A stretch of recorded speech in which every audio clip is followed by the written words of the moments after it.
तेजस्वी यादव के लिए कन्हैया कुमार की राजनीति को कांग्रेस खत्म करने के लिए तैयार है, क्योंकि अभी कुछ ऐसे हालात बन रहे हैं जिससे यही लग रहा है। दरअसल कन्हैया कुमार पिछले बार 2019 के चुनाव में बेगूसराय लोकसभा सीट से चुनाव लड़े थे, लेकिन इस बार राजद किसी भी हाल में कन्हैया कुमार के लिए कांग्रेस को बेगूसराय सीट देना नहीं चाहती है। दरअसल राजद को ऐसा लगता है, या फिर जो राजद के नेता हैं उनको लगता है कि अगर कन्हैया कुमार जैसे नेता बिहार में अगर आते हैं तो उससे कांग्रेस मजबूत हो सकती है, और अगर कांग्रेस मजबूत होगी तो वो अल्टीमेटली राजद के ही वोटों पर कब्जा जमाएगी। दरअसल कन्हैया कुमार पढ़े लिखे हैं, काफी अच्छा भाषण देते हैं, हर एक मुद्दे पे तर्क के साथ बात करते हैं। और दूसरी तरफ अगर तेजस्वी यादव को हम लोग देखें तो एक तो उनकी पढ़ाई लिखाई के बारे में सोशल मीडिया में अलग अलग तरीके की बातें लिखी जाती हैं। हालांकि मैं ऐसा सहमत नहीं होता हूं, नेता बनने के लिए पढ़ाई लिखाई का कोई ज्यादा रोल नहीं है, इसलिए तेजस्वी यादव बिहार के मुख्यमंत्री भी बन जाए तब भी कोई दिक्कत वाली बात नहीं होगी। लेकिन यहाँ पे दरअसल राजद को ऐसा लगता है कि अगर कन्हैया कुमार अगर बिहार में रहते हैं और कांग्रेस को अगर वो जीवित कर देते हैं, क्योंकि कन्हैया कुमार के पीछे जो युवा हैं, जो नौजवान हैं, खास करके अल्पसंख्यक समुदाय के नौजवान, वो कन्हैया कुमार को काफी पसंद करते हैं। उनके भाषण मिलियंस में वायरल होते हैं, यानी कि उनके भाषण को देखने की संख्या जो होती है लोगों की वो काफी ज्यादा होती है। तो पॉपुलैरिटी के मामले में कहें या फिर कन्हैया कुमार की पढ़ाई लिखाई के मामले में तेजस्वी यादव पिछड़ सकते हैं।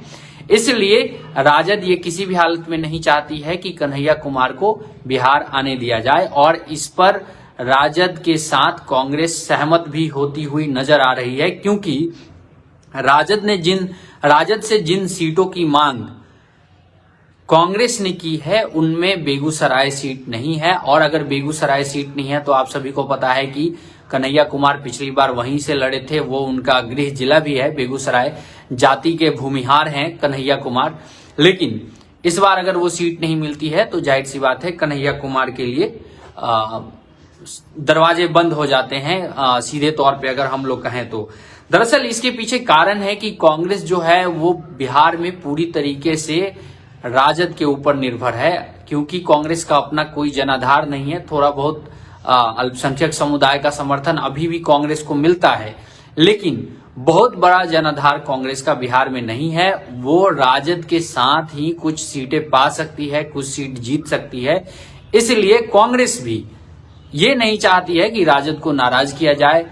और हालांकि प्रियंका गांधी जब से कांग्रेस की महासचिव बनी थी, उन्होंने कहा था कि अगर कांग्रेस को पूरे देश भर में अगर कामयाब होना है तो उसको यूपी और बिहार जैसे राज्यों में अच्छा प्रदर्शन करना होगा, पार्टी को मजबूत करना होगा यूपी और बिहार में। लेकिन अभी तक ऐसा होता हुआ नजर नहीं आ रहा है। और अब जो रही सही कसर, जो बिहार में एक नेता जो कांग्रेस का दिख रहा था, जो कन्हैया कुमार के नाम पे, अब दरअसल क्या है कि जितने नेता हैं ज्यादातर बुजुर्ग हो चुके हैं, और उसमें अगर किसी भी राज्य में अगर आपको पार्टी को मजबूत करना है तो नए नेताओं को लाना जरूरी होता है। आप लोग उसका एग्जाम्पल समझ सकते हैं। राजस्थान में, मध्य प्रदेश में और छत्तीसगढ़ में बीजेपी ने क्या किया है। बीजेपी ने उन अपने पिछले 3 मुख्यमंत्री चेहरे को, जो तीनों मुख्यमंत्री रहे थे, उनको इस बार मुख्यमंत्री का चेहरा घोषित नहीं किया है, क्योंकि पार्टी अब एक नए विकल्प की तलाश कर रही है जो फिर आगे आने वाले 10, 15, 20 साल तक पार्टी को आगे ले जा सके।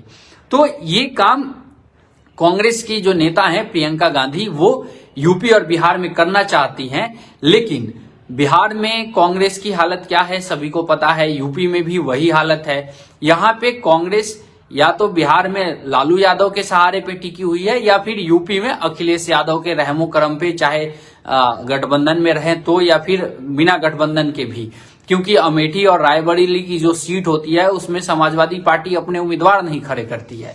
अगर समाजवादी पार्टी रायबरेली और अमेठी में भी उम्मीदवार खड़ी कर दे तो कांग्रेस वहां से भी शायद ना जीत पाए। तो एक तो बात ये हो गई। यहाँ पे देखिए, मैं आपको और कुछ डिटेल बता देता हूं।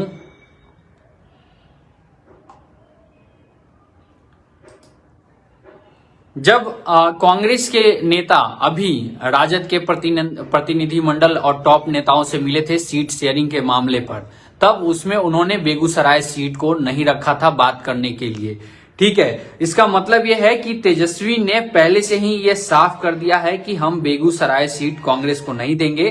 कांग्रेस के सूत्रों से मिली जानकारी के मुताबिक आरजेडी यह नहीं चाहती है कि बिहार की राजनीति में कन्हैया कुमार की एंट्री हो।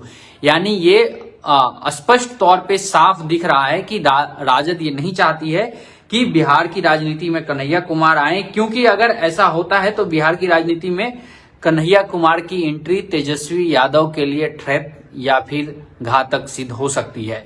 तो बिहार की राजनीति में बड़े मजेदार दाव पेच अंदर ही अंदर चलते रहते हैं।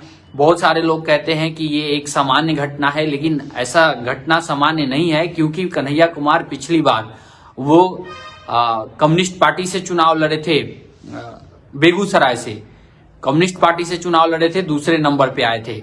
इस बार वो उसके बाद कांग्रेस पार्टी ने कन्हैया कुमार को एक बड़ी जिम्मेदारी देने के लिए अपने पार्टी में शामिल करवाया, ताकि बिहार में जो अल्पसंख्यक और भूमिहार और बाकी जो दलित हैं, जो पिछड़े हैं, जिनकी बात लगातार कन्हैया कुमार मुखर होके रखते आए थे, उनको अपने साथ जोड़ सकें। लेकिन इससे राजद कहीं ना कहीं परेशान दिखी थी। राजद को ये लगता था कि कन्हैया कुमार का उभार जो होगा वो बिहार की राजनीति में फिर एक नया कांटा बन सकता है तेजस्वी के रास्ते का। तो उसको रोकने के लिए राजद के भी प्रत्याशी जो वहां से लड़ रहे थे, उन्होंने काफी मजबूती से चुनाव लड़ा था। हालांकि गिरिराज सिंह वहां से जीते थे बेगूसराय से 2019 का लोकसभा चुनाव, लेकिन कन्हैया कुमार ने अच्छी खासी टक्कर दी थी।